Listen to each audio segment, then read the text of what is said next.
Assalamualaikum warahmatullahi wabarakatuh. Selamat datang di channel saya Sinar Hadi Wijaya. Di channel ini pembahasannya mengenai pembuatan website, social media marketing, search engine optimization, dan juga pembahasan-pembahasan mengenai digital marketing lainnya. Seperti yang Anda ketahui, saya memiliki kelas online untuk pelajaran pembuatan website dan juga digital marketing. Namanya adalah kelas.rajakreatif.com. Aksesnya bisa Anda ikuti link di atas ini. Kemudian sebagai informasi aja, untuk series video kali ini saya membahasnya adalah pembahasan mengenai level 1 di kelas.rajakreatif.com. Yang pertama, untuk kali ini saya akan membahas mengenai seputar website. Mengapa Anda membutuhkan website? Kemudian pengertian website itu seperti apa? Tujuannya adalah agar Anda bisa mengetahui terlebih dahulu pembelajaran ini mengarahnya seperti apa. Oke? Kita simak video pembelajarannya sebagai berikut.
Baik, kali ini kita akan membahas mengenal website dan juga pengertian website.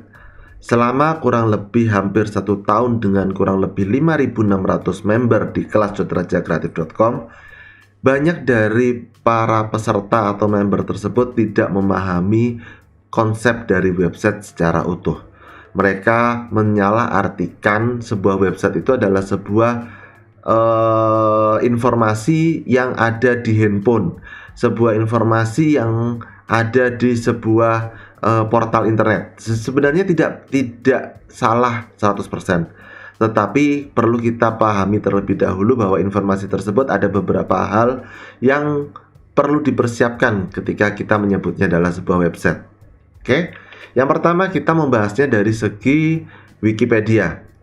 Dari Wikipedia disampaikan bahwasanya situs web, atau kalau kita sering menyebutkan adalah website, itu adalah sekumpulan halaman web yang saling berhubung, pada umumnya berada pada peladen yang sama.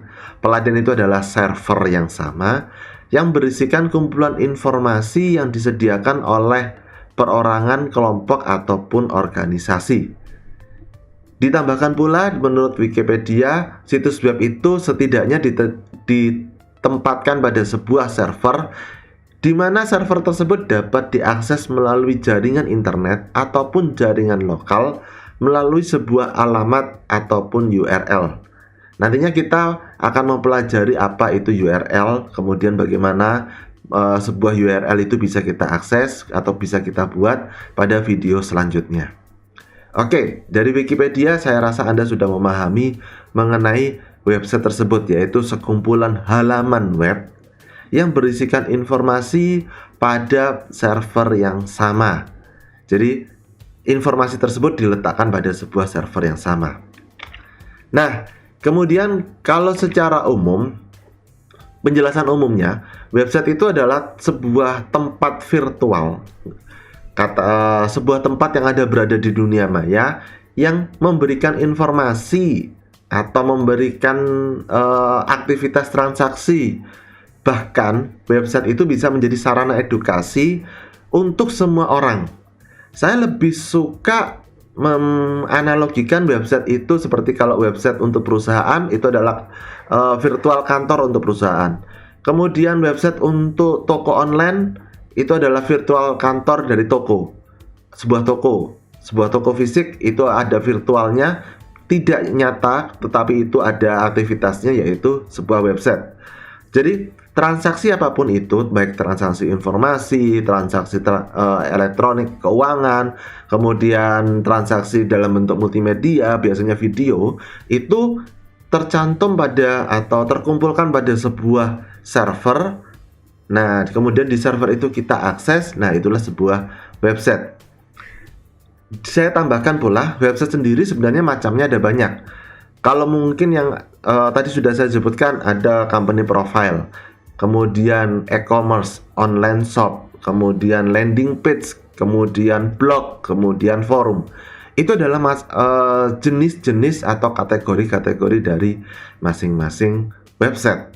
Setelah Anda tadi mengetahui mengenai pengertian website, sekarang saya akan membawa Anda lebih jauh dalam, yaitu mengapa Anda memerlukan sebuah website. Kapan saya harus memiliki sebuah website usaha saya? Kapan saya harus mempunyai atau go online, mempunyai online shop e-commerce untuk toko saya?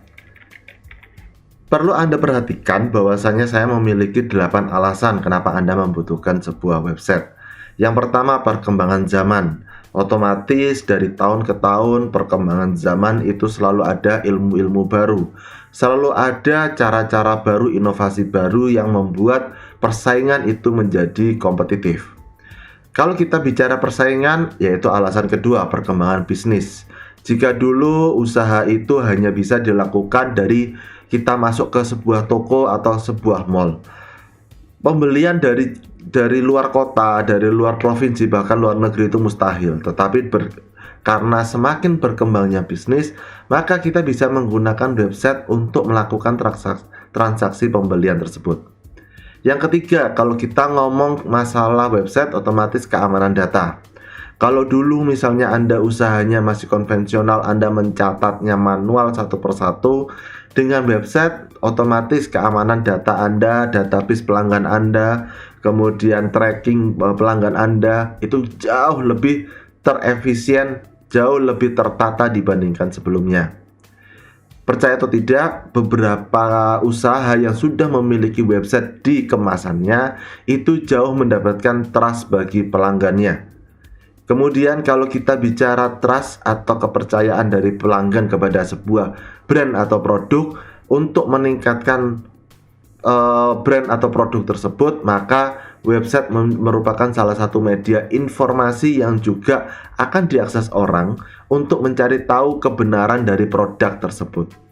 Kemudian yang keenam itu adalah minim biaya operasional. Inilah yang sering salah sangka.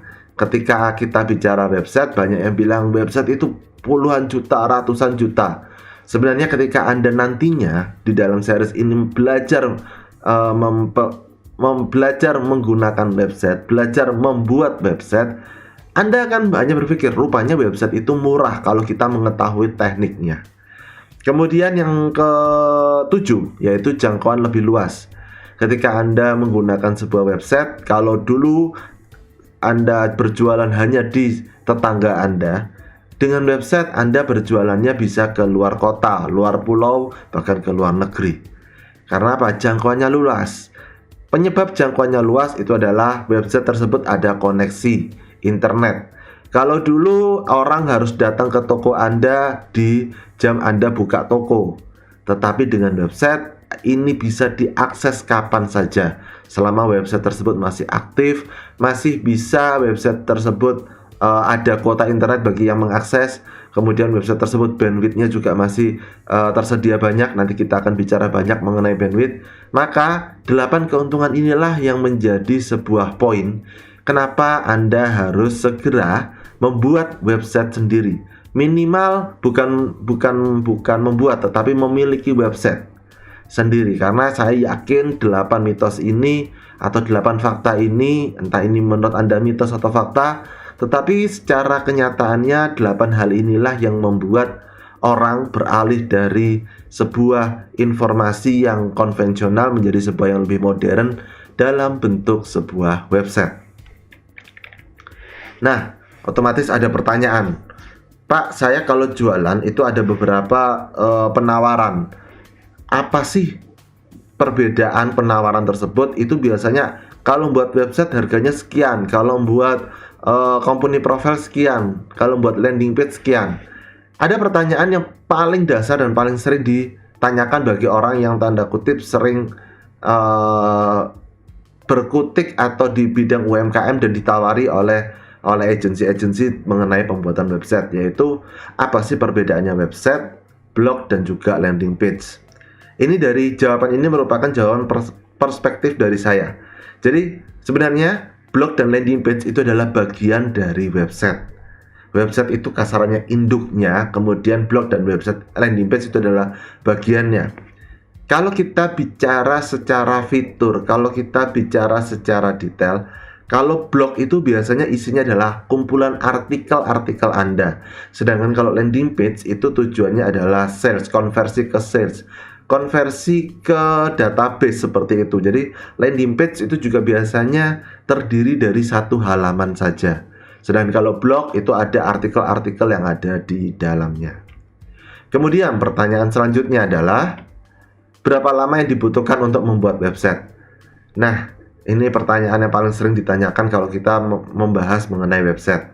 Berapa lama yang dibutuhkan? Sebenarnya berapa lamanya tergantung dari berapa sulit website tersebut dibuat. Secara umum website itu sebenarnya bisa dibuat, kalau kita membuat website, apalagi yang di dalam video yang saya ajarkan, hanya membutuhkan beberapa menit aja udah jadi websitenya. Yang membuat sulit itu adalah bagaimana kita mendesain website, bagaimana kita mengoptimalkan website tersebut agar bisa berguna atau berjalan selayaknya sebuah website dengan tujuan yang sudah kita tentukan sebelumnya. Jadi kalau kita tanyakan berapa lama, ada banyak hal. Yang pertama adalah apakah Anda sudah mempersiapkan datanya, apakah Anda sudah memiliki skillnya, kemudian apakah Anda memiliki budget yang sesuai dengan fitur-fitur yang Anda inginkan. Seringkali tertahannya sebuah website itu bisa up to date dikarenakan Anda banyak ingin ditambahkan ini, sedangkan ini tadi membutuhkan biaya. Jadi selesainya juga nunggu biayanya ada. Pastikan 3 hal yang nantinya akan saya bahas adalah 3 hal yang harus Anda miliki sebagai modal dasar pembuatan website. Tidak ada biaya-biaya lain selain 3 hal ini kalau misalnya Anda mengikuti pelajaran atau rangkaian video seperti ini. Pertanyaan selanjutnya, bagaimana untuk saya yang tidak mempunyai jasa atau bisnis? Apakah perlu menggunakan website? Saya jawab perlu. Website itu bukan hanya untuk sebuah bisnis atau usaha atau e-commerce atau online shop aja. Website itu bisa Anda pergunakan untuk company profile, untuk branding Anda sendiri, untuk portofolio Anda sendiri kalau Anda seorang pelukis, untuk sebuah media forum kalau misalnya Anda sebuah komunitas. Jadi tidak usah menunggu Anda harus bertransaksi ataupun ada nilai uangnya, Anda pun bisa menyampaikan informasi apapun itu di dalam sebuah website. Untuk video kali ini saya rasa pembahasan ini sudah cukup bagi Anda. Nah, pertanyaannya adalah apakah Anda sudah memahami ataupun Anda mempunyai pertanyaan mengenai seputar mengenal website ini? Kalau ada, silakan Anda sampaikan di kolom komentar di bawah. Saya sampaikan pula, jangan lupa bagi Anda untuk selalu like, subscribe, dan juga nyalakan tombol notifikasinya agar bisa mendapatkan informasi terbaru dari channel saya. Sampai jumpa di video selanjutnya.